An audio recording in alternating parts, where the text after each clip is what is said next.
like you have been around in Hollywood for a long time, and you've been like, there's no way people see you and don't recognize you.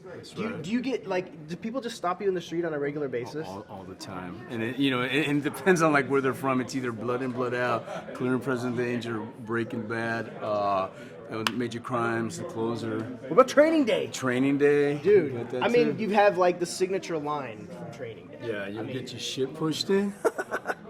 That's so cool. I love it. And then Breaking tight. Do you want to bring her in?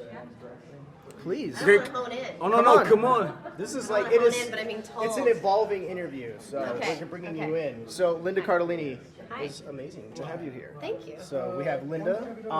Now, why don't you guys tell me, what is it about the story that pulled you guys in to do this movie? Because I honestly didn't know anything about it until I saw it Scare Diego, and I can see it in your eyes. I mean, it was like, whoa, this is like legit spooky. So it's a Mexican folktale that's been passed down from generation to generation. Like all Latinos have heard about La Llorona, and I can only equate it to the boogeyman in American culture. But we grew up with this since we were little kids, and they would always tell you that if you didn't behave or if you did something bad, that La Llorona would come and get you. And La Llorona is basically this woman who, in a fit of jealous rage and wanting to get vengeance on her husband, she drowns her children in a river and then kills herself, but then she's destined to roam the earth in search of other children to take the place of the ones that she lost. So she's just this endless circle. And so every child out there needs to be, leery that La Llorona could take them from the earth.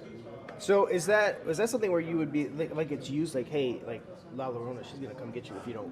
Bro, it's not fake. It's real. Okay, that's why. Okay. No, I know you're thinking it's just this tale they made up. No, there's been sightings of La Llorona.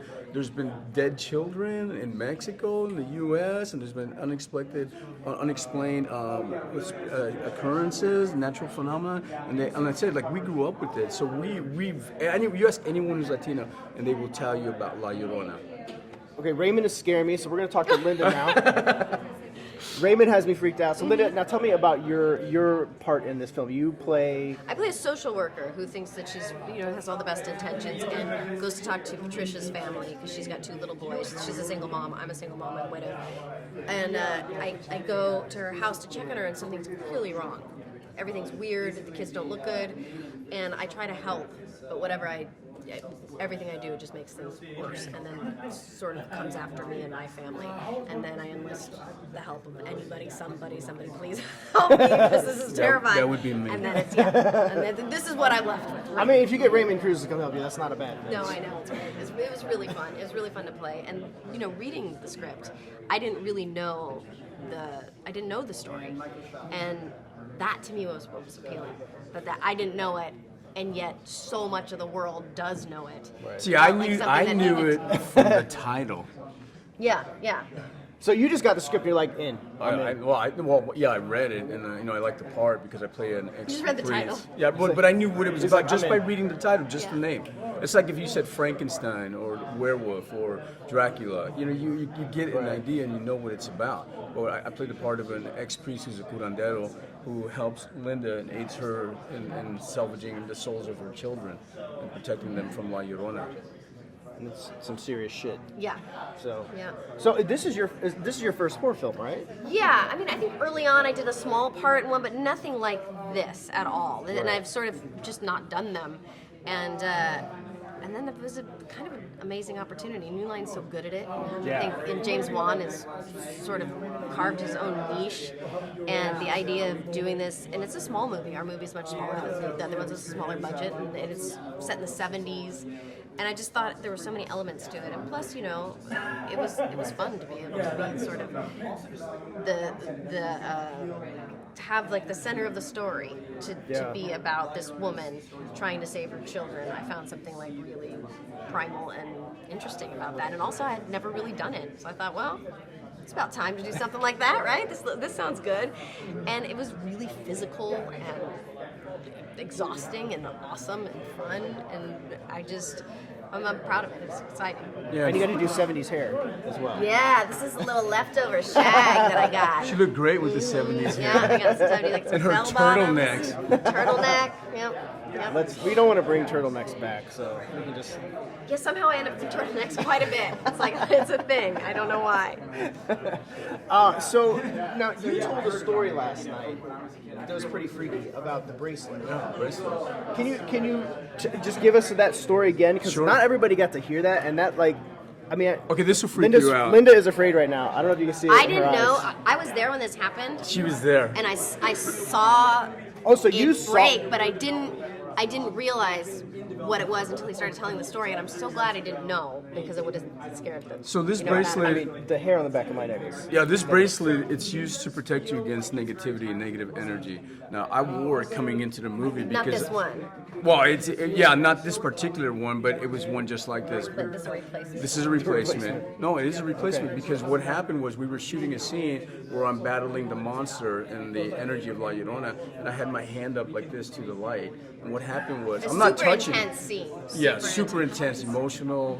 Like you're even saying like some kind of. We can't tell them Yeah. that. Yeah. You'll see when you see the movie. But I had my hand up, and the bracelet exploded off my hand, and beads went everywhere. And they yelled, "Cut!" And they're like, "What happened?" I'm like, "Oh my God!" And I look, and I pick up. We're trying to collect all the beads, and then I pick up 3 of them, and they're split in half. Wow. Now I was like, "How did that happen?" And I went outside because we were on a wood floor. I went outside on the concrete, and I tried to break one. I mean, I slammed it, I stepped on it, I couldn't break one. I couldn't even crack it. So how do you explain the 3 of them just split in half and the thing blew off your wrist? I mean, it was freaky. I mean, that alone sells the movie. Right. Well, that else. I mean, alone just sells like the movie. There's a more. bracelet. But then wait till you see La Llorona. I mean, she is genuinely scary. So I mean, what'd you think? What was? See, I thought she was genuinely freaky. Like, so I mean, what was it like seeing her on set for you guys, though? It was scary. Yeah. So because, did you guys- You're hoping because it's technically a monster movie. And it's a Right. practical monster, so you're thinking, what is this going to look like? Like, I hope it's really something that we all are imagining. And I know that they've worked on it for ages, trying to perfect it. And And the it was woman who better. Yeah, and the woman who plays her, Marisol, it was just this gorgeous marriage of like this crazy makeup and her, and she was great. She was So really good. did you guys meet her beforehand, or did they do the thing where you don't meet her? Oh no, we until met she- her. We would all joke around. Oh, okay. You know. So you guys were We already were on a friends. real low budget thing. We were like, share one table of food. There's one makeup trailer. Yeah, sit together all the time. So I have this is an off-course question that I have to ask because I didn't seem to find the answer anywhere, but you were missing in, well, not just you, but Hawkeye was missing in Infinity War, so obviously you were missing too. Is there a future for Mrs. Hawkeye to show back up anywhere? I think there always could be. You never know until you see the movie, but I think there, you never know. I think I can't say much, but perhaps. Perhaps. That would be great. So this movie looks super frightening. What are you guys' hopes for this? Is this like something that you could see more of? Is this like do you guys see like franchise potential with this kind of film? Like where we continue with? I don't know. I don't know. I hope this film comes out and that people get a greater awareness of La Llorona and the legend, and that they're entertained and frightened by it. Because it's not. It will stop being just a Latin thing, and mostly everyone will get to know her. And it's a scary thing. It's a scary thing. I also think this whole world that they have, this James Wan sort of conjuring universe, is pretty interesting and everything's sort of interconnected. So somebody could pop up anywhere at any time. It's kind of like, in a way, it's like the Marvel universe in that sense. Only it's like the horror universe. It's like all interconnected. pretty cool. It's actually Yeah. it is like Yeah. and it is growing. She's in both. I know. I'm telling you. What? Seriously, I'm having a moment. If somebody's bracelet blows up, I'm gonna freak out right now. Hey, thanks so much, guys. I really appreciate your time, and the movie looks genuinely freaky. So awesome. Great stuff.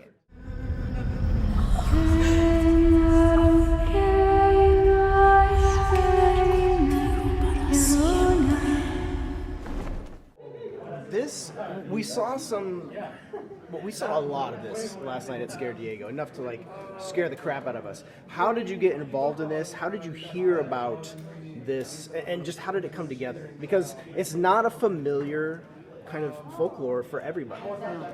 Yeah, it's for some people it's very familiar. They grew up on it, and it's hundreds of years old. And then for some people it isn't. And this is something. I mean, I grew up in the area. I was actually born in San Diego, and I grew up in LA. So I knew about the legend. And of course, I knew every scary story or scary legend that was going on because my friends were just into that. The way that this came about was I did a short film called The Maiden, and I put it online. It was the short horror film, and then New Line saw it, and literally within a week of putting it online, I was sitting down with Walt and Dave, the New Line executives, and then a couple of weeks after that, I was hired on this movie. And I think there was just I loved the script. I came in with a really strong, clean vision and idea of how to handle it. I also love that it was set in the 70s. There's something very cool and true crime about that as an entry point. So I think they just got fired up about that, and we have very similar sensibilities, and that's how it came about. Did I answer the question? You answered the question. Sometimes that's good. You just got to let it go, and then it's like just this bomb of answers, and it's always great. It's a good capture. Nice. So Patricia, you play a woman whose children are involved. I don't want to spoil anything, but what is it like for you? Was this something that you were, obviously aware of, and that you had felt, and that you? So what was that like for you when the project came to you? What was your emotion when you saw they're making a movie of this? I couldn't believe. I mean, we grew up with La Llorona. This is a story that has been told to all the Hispanic people through generations, and we believe it. We believe as kids, and we believe it when we're older. And it's a story that they used to tell us, so we would behave.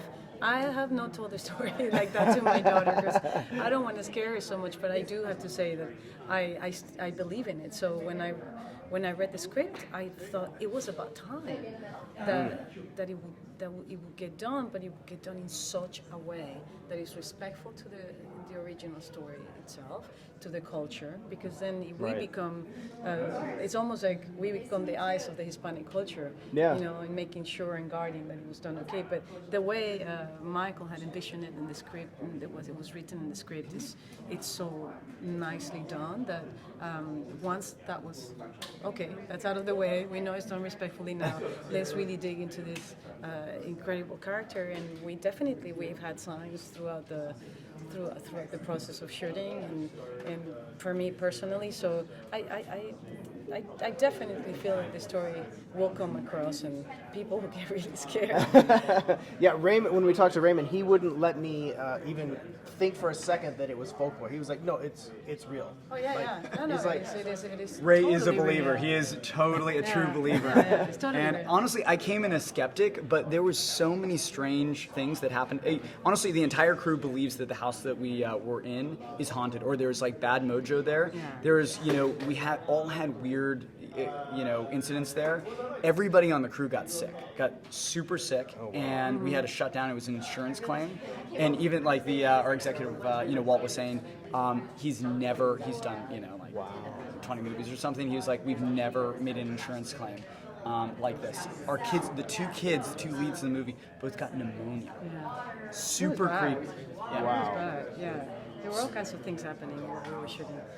Yeah. But for me, I look at it more of goosebumps. Yeah, I was just gonna say the hair. You just started saying haunted house, and the hair on the back of my neck is oh shit, here we go. Look at the goosebumps. They're right Look there. at It's that. not kidding. Yeah, people would talk about and this never happened to me, but I would have crew members who were total skeptics, not people who were are prone to this, but they would say they were in a room alone and they would hear a whisper, and it was so unsettling, and I don't know, there were so many of those occurrences that it definitely, and it's I think it actually helped the film. I think that it kind of was infectious, and That's exactly what I wanted to say. I think La Llorona was there with us to help us because we're telling her story. She needs to make sure the story is being told, nicely.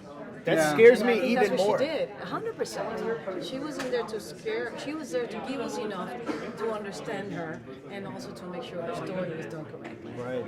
And So, it was. is this something then that you would foresee as becoming? I know it's always when's it going to be a franchise? But this is a character or a real thing that's been around. I got to be careful with my words. Raymond's listening. But is this something that you see the potential to continue and to kind of like, you know, push this franchise forward? You know, this has been around for hundreds of years, like literally hundreds of years. This is the first movie. I could totally imagine there being more. Well, you got to see what happens in this. Yeah, I know. It's. I mean, obviously, there's a lot that's going to happen that we can only speculate so much. But it feels like, again, and this is like the James Wan horror universe that's growing and becoming. We were just talking earlier, like it's like the Marvel Cinematic Universe only has like a horror thing. Yes. So like everything is becoming interconnected. So it feels like. I know, and it's like how many of those universes actually work. I mean, honestly, what he's done has been amazing and is so incredibly impressive.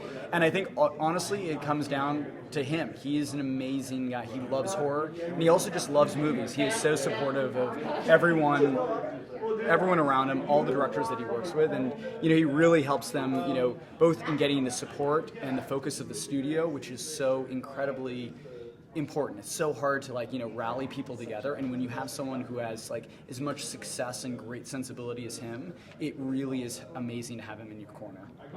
Awesome. Did you experience that with James as well while working on the set? I mean, was James like influential to you in terms of like getting this story told? I think what I have felt from James all along is that he is just an extraordinary team player. You know, he has such an enthusiasm that you feel like you're part of a group that is, you know, where every part of the ideas or creative process, everything is welcome. Nothing is ever rejected.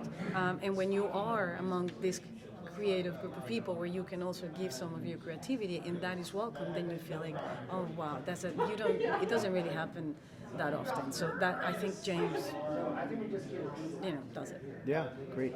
Guys, the movie definitely looks terrifying. It is. Honestly, last night was the first time I'd seen. I honestly hadn't even heard of it prior to us even coming out, and I was like, "What?" And then they changed the name at the last minute too, because it was called The Children initially, and then you guys are just kind of like. It seems like now you're just like embracing like this name, but this really feels like something that I feel like is really going to connect. So yeah, I feel you like know, it was always a code name. The Children was always a code name. We always wanted to call it La Llorona or some variation of that, and we love the Curse of La Llorona. It's like I feel like there's kind of a cool throwback quality to that, which really like lends itself to the type of movie that we made. So yeah, no, it was always going to be called. The reason is like so many people were trying to make a La Llorona movie, and they didn't want to show their hand. So code name. Code name, so guys. You guys have the benefit then of like you're like the first out the gate. I mean, again, this is like, you know, I mean, I didn't grow up with it in my culture, but obviously like this is something that's been around, but not in cinema. So you guys like get the benefit. You guys get to kick the wheels and take it off. So that's awesome. Yeah. It's like honestly, it's the benefit of having an established IP, but also having a fresh character that you can introduce. You know, this, you know, for so many people it means so much. You know, it's like there's so many abuelas out there that I know have got their eyes on this movie, and I need to make them proud. So I think we've done that. Awesome. Thanks so much, guys. I really appreciate your time. Yeah.